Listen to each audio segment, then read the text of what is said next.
Breaking news has just emerged from Ouagadougou that has shaken the world. Burkina president, Ibrahim Traoré made a historic decision this morning that has rattled the foundations of the global financial system. Events at the government palace in the capital Ouagadougou have created major reverberations in world economic circles. The extraordinary cabinet meeting that began at 9 o'clock local time was interrupted by unexpected developments.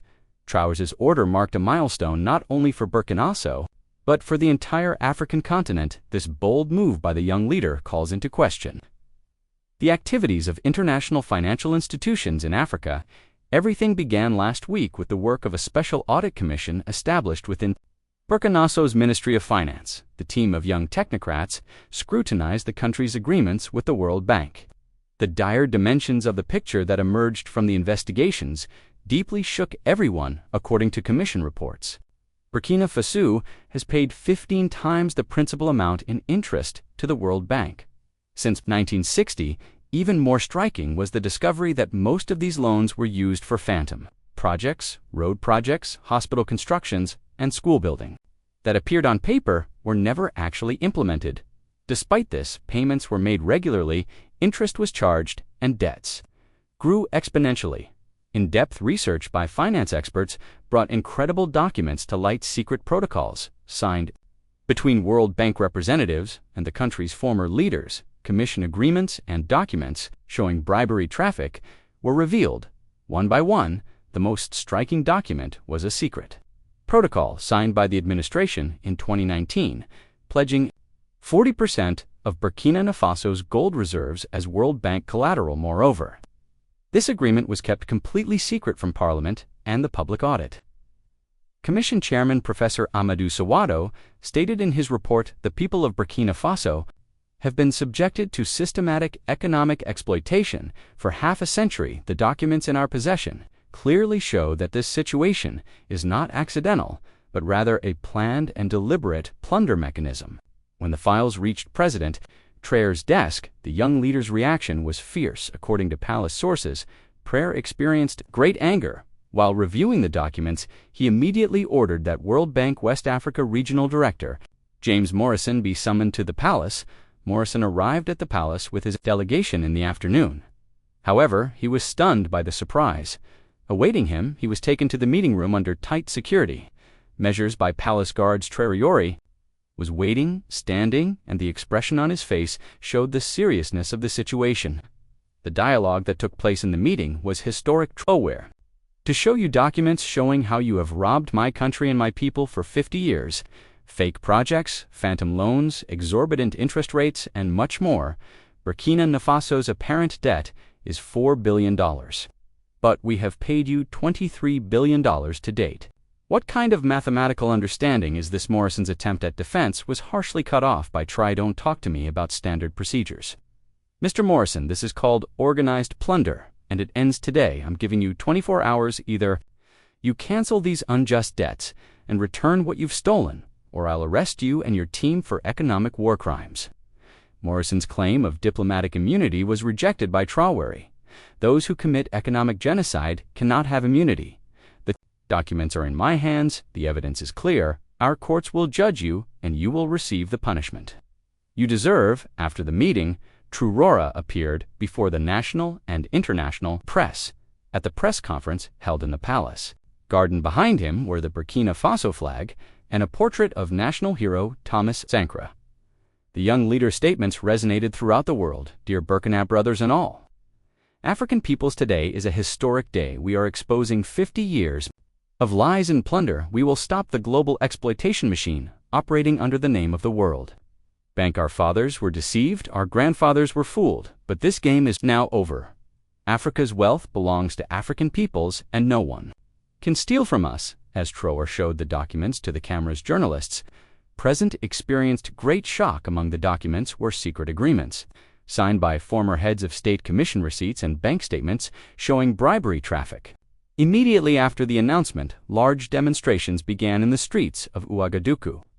Thousands of Burkinabés gathered in front of the World Bank office. Slogans of "We want our money back" were chanted. University students carried banners supporting Traoré. Women joined the protests by banging pots and pans on social media. the hashtag number TAV's World Bank quickly rose to the top of the global agenda. Millions of Africans sent messages of support to the young leader. Comments were made saying, "Finally, a brave leader who stands up to imperialism has emerged." Support statements began coming from all corners of the African continent. Mali. President Assimi Goïta went down in history as the first leader to offer support. Burkina Faso is not alone. In this struggle, we too have been subjected to the same plunder system. The time has come to act together.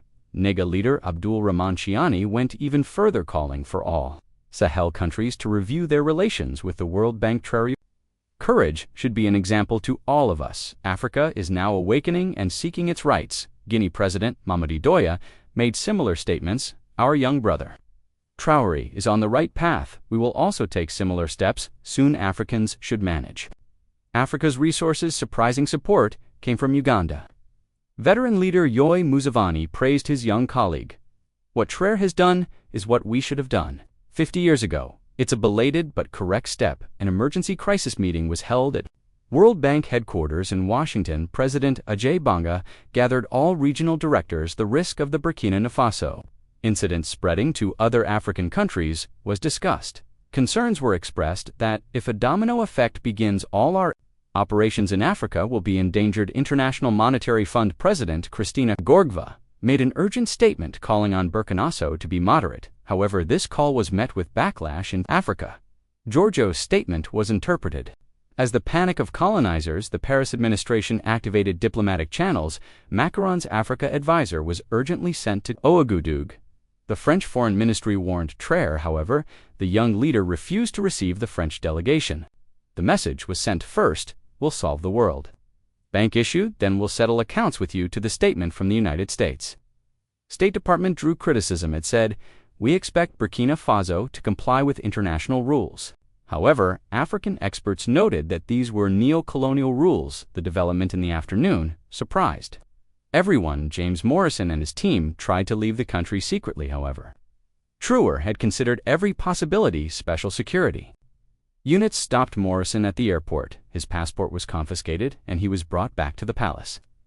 Meanwhile, the support statement from the People's Republic of China attracted attention. The Beijing administration stated that every country's right to economic independence should be respected. The China Development Bank offered interest-free loans to Burkina Faso. This offer caused discomfort in the West. The Russian Federation made a harshest statement. The Moscow administration characterized the World Bank's activities in Africa as neocolonialism. Putin's spokesman Dmitry Peskov said they appreciated Traoré's courage. African peoples have the right to determine their own destiny. In the evening hours, a major leak occurred on social media. The World Bank's secret correspondence was leaked online. Documents showed that African countries were systematically trapped in debt.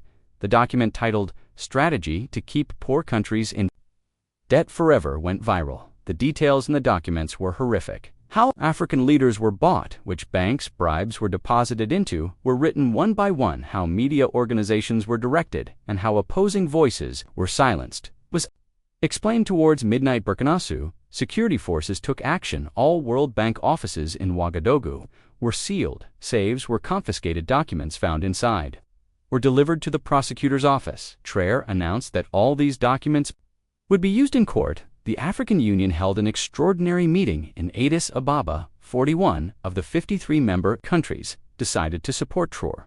A commission was established to review relations with the World Bank. The president of the African Development Bank said the continent needs to establish its own financing system. The people of Ouagadougou were on the streets until morning. A vigil was held in front of the world. Stayed up all night by lighting fires. Prior posters were hung everywhere. "Our hero leader" was written on walls. Western media tried to distort the events. CNN International characterized Traoré as populist. BBC World Service claimed economic disaster was at the door. Financial Times ran the headline, "Burkina Faso commits economic suicide." However, African media continued to write the truth. Time was advancing rapidly, and the 24 hours given to Morrison were about to expire. News from Washington was contradictory. Some sources said the World Bank would back down. Others claimed an economic embargo would be imposed on Burkina Faso as the morning sun rose over Ouagadougou. The historic moment arrived. Morrison was brought back to the palace. Traoré was waiting. Determinedly, the meeting room was open to journalists. The whole world was watching this moment live. Morrison began to speak with a trembling voice. I spoke with headquarters. They accept debt restructuring. They can make a 50% reduction. Traoré shook his head. I don't want restructuring. I want cancellation. I want the return of the stolen $23 billion. Morrison's face turned ashen. This is impossible. The World Bank doesn't have such authority. Traoré stood up then. You are under arrest, Mr. Morrison. You will be tried for economic war crimes at Traoré's signal security. Forces handcuffed Morrison. The World Bank director was being arrested for the first time in history. Morrison shouting, I have diplomatic immunity, received a cold look from Traoré. Those who commit genocide have no immunity. Morrison and his 5% team were taken to Ouagadougou Central Prison. When the images were broadcast to the world, panic began in financial markets. World Bank shares lost 12% of their value. Western banks operating in Africa went on alert. Traoré addressed the people again at noon. He spoke to the 100,000 people gathered in Thomas Sankara Square. Dear brothers, today we declare our true independence. No one will rob us anymore. Our wealth is ours, our gold is ours, our uranium is ours. We will use these for the welfare of our people. Throughout the speech, the people enthusiastically applauded Traoré slogans of long live independent Burkina Faso rose to the sky. Support messages from all corners of Africa where red young girls performed traditional dances. The elderly prayed in tears. This event was a turning point, not only for Burkina Faso, but for all of Africa.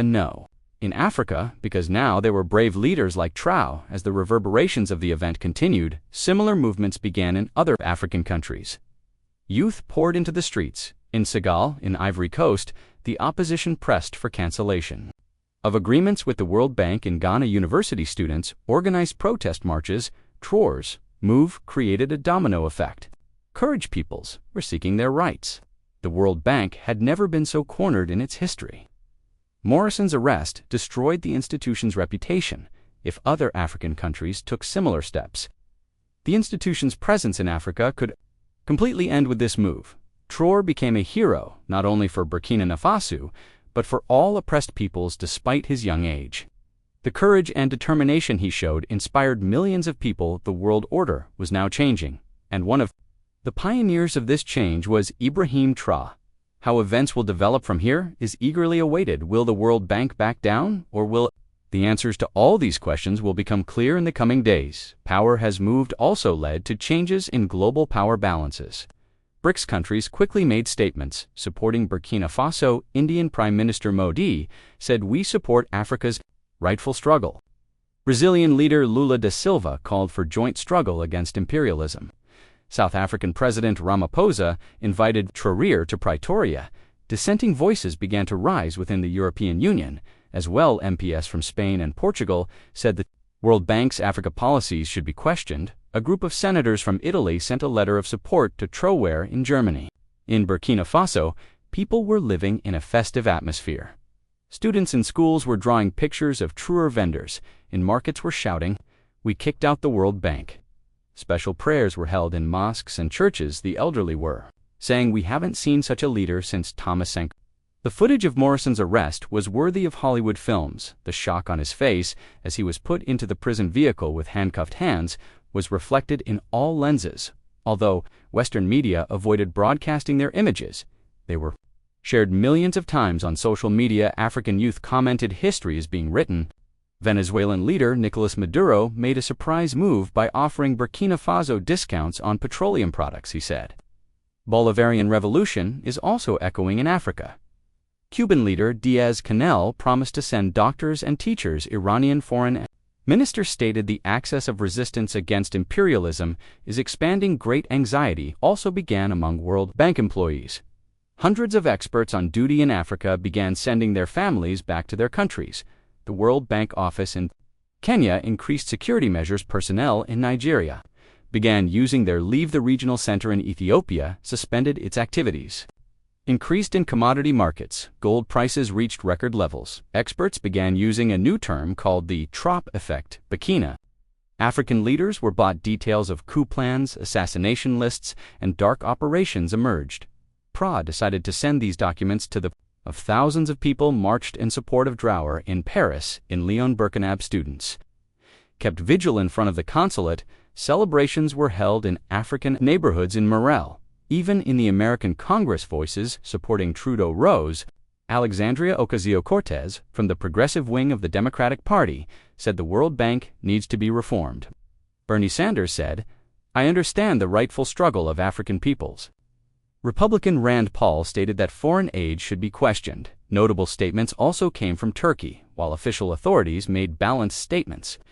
Great support rose from the public. Turkish users on social media showered Trudeau with praise. Discussions began that Turkey, which has historical ties with Africa, should take a more active role in this event. Asian countries like was right. Professor Yamamoto from Tokyo University commented, "Africa's renaissance is beginning." Dr. Akeem Park from Seoul said this could be the harbinger of New World Order. The Burkina Faso army was experiencing a complete victory atmosphere. Soldiers showed they were united behind Traoré. Generals announced, "We are proud of our young leader." Pilots made victory flights in the sky. The people embraced the army, but one thing is certain: Africa will no longer be the same. New leaders will emerge following the path opened by Traoré. The exploitation system will be destroyed. African peoples will achieve the prosperity they deserve, and the pioneer of this will go down in history as the brave leader, Ibrahim.